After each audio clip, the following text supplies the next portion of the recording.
Hi, everybody.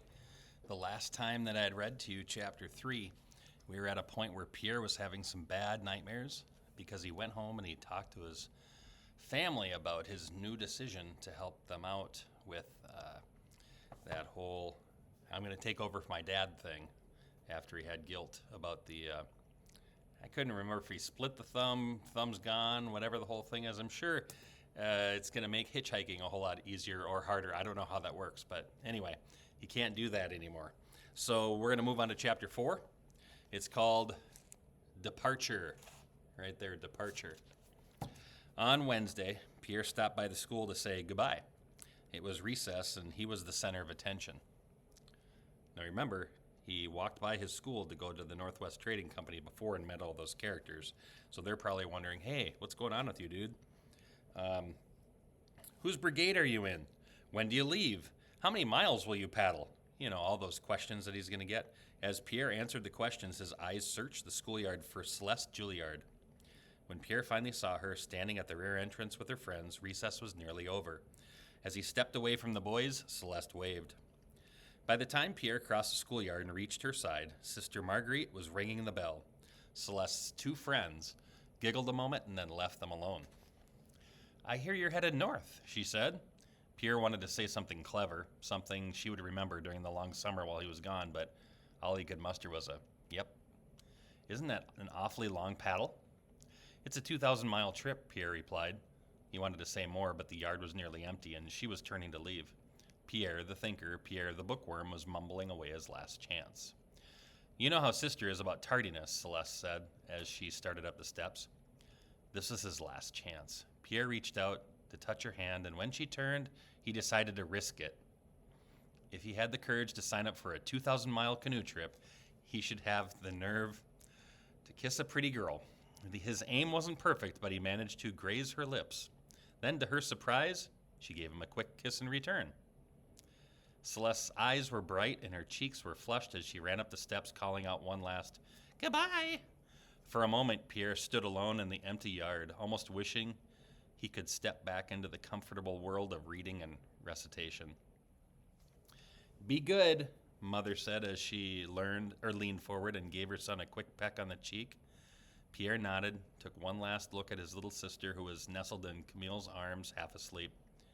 You take care of your sister, Pierre whispered, tickling Claire's chin until she smiled.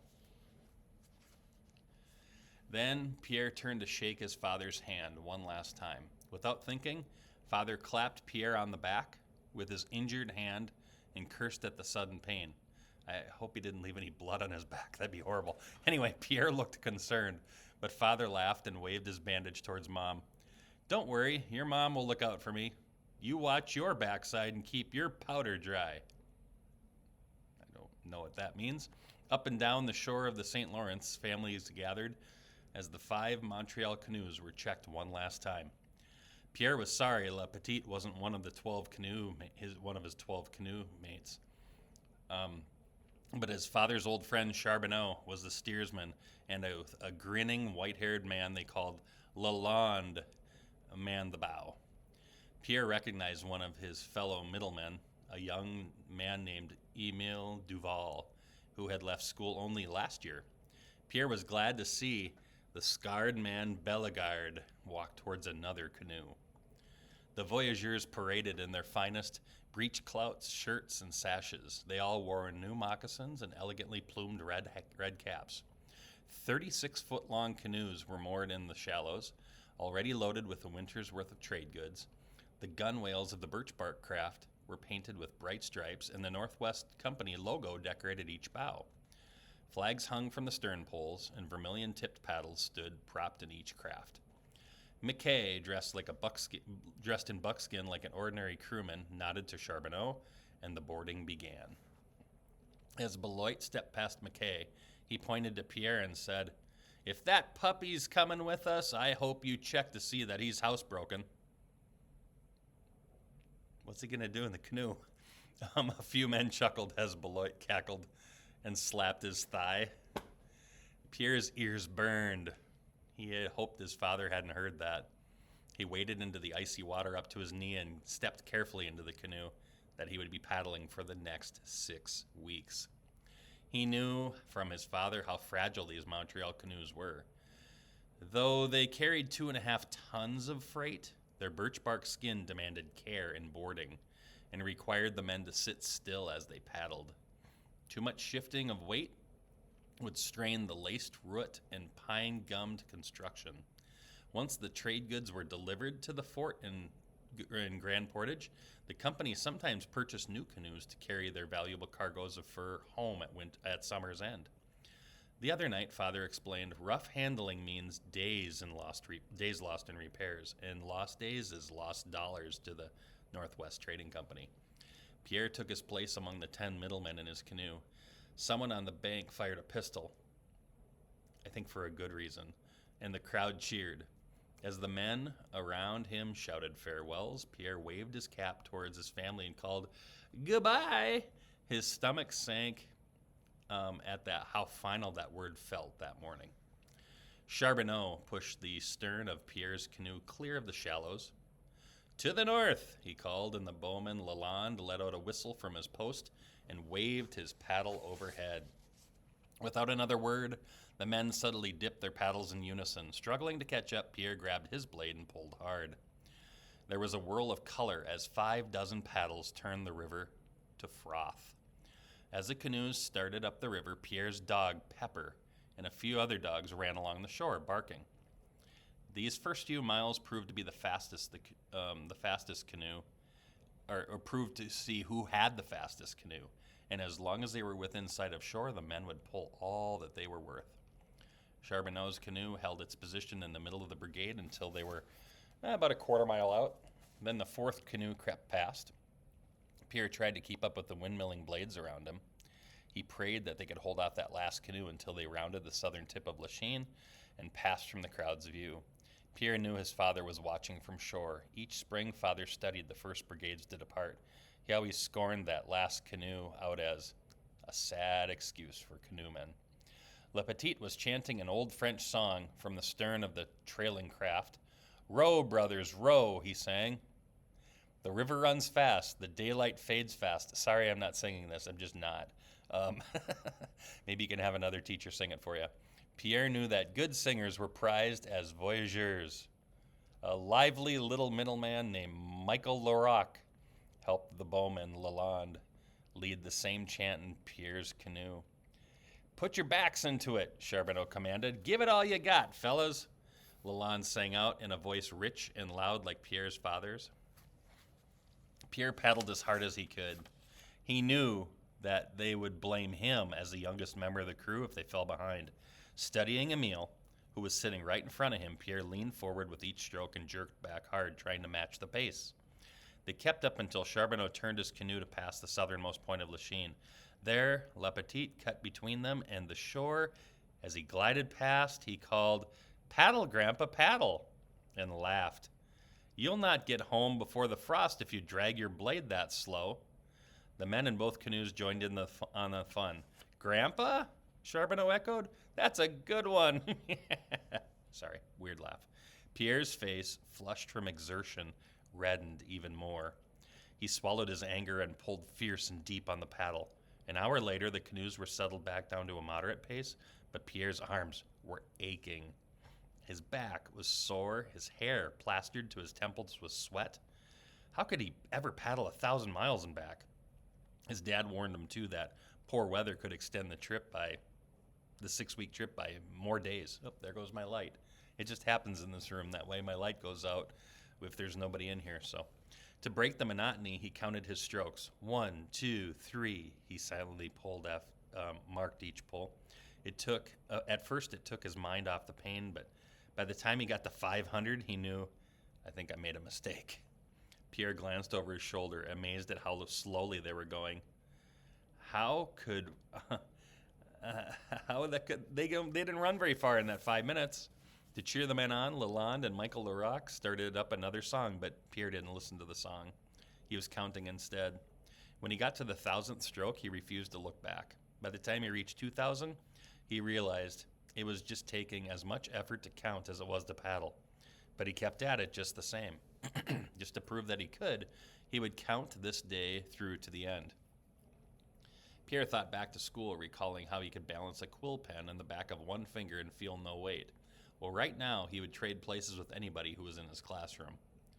As a boy who liked to curl up with a book and wonder if he imagined he could already see that there was no time, this life he had right now, he had no time for dreaming.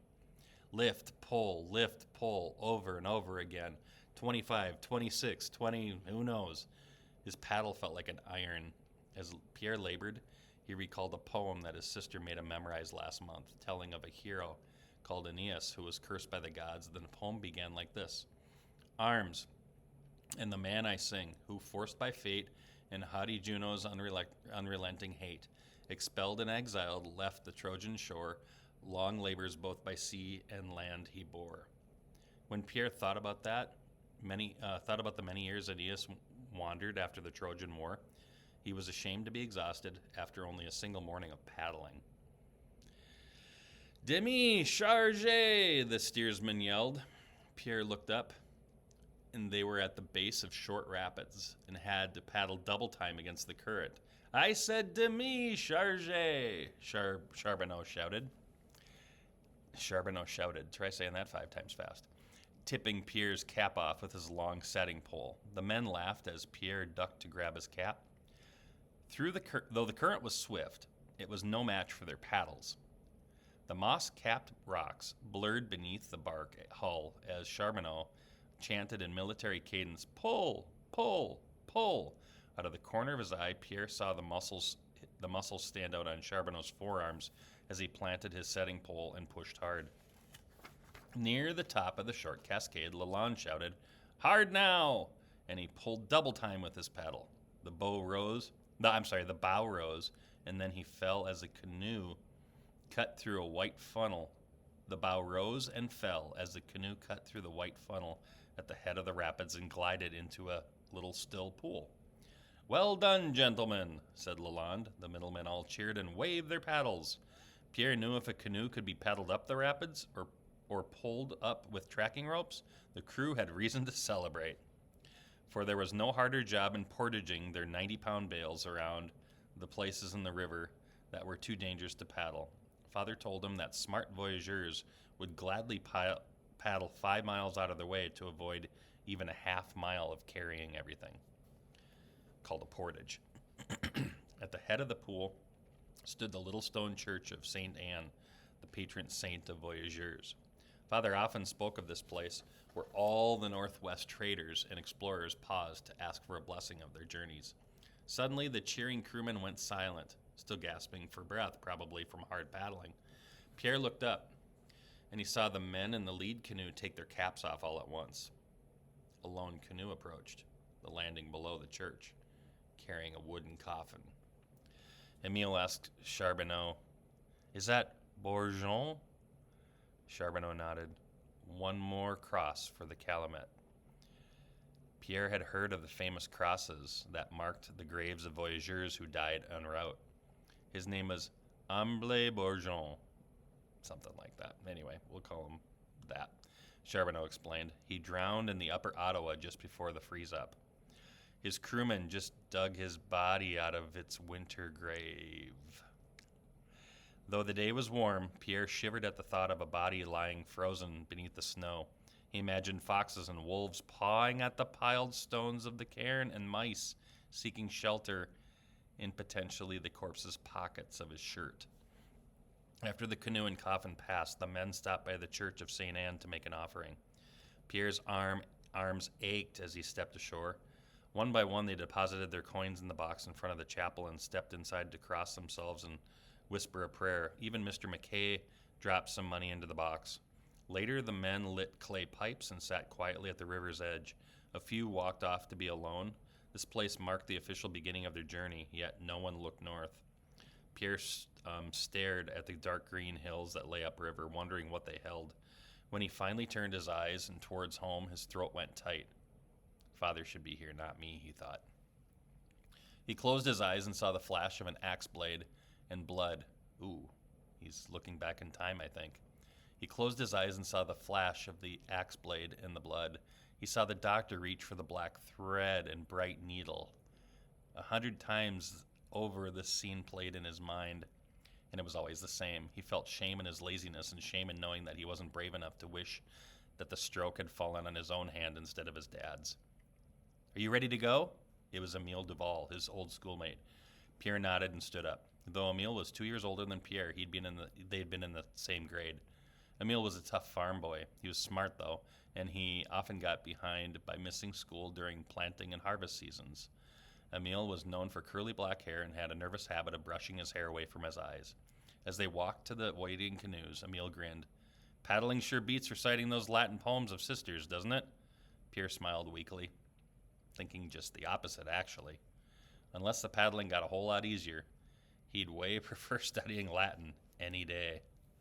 That's the end of chapter 4.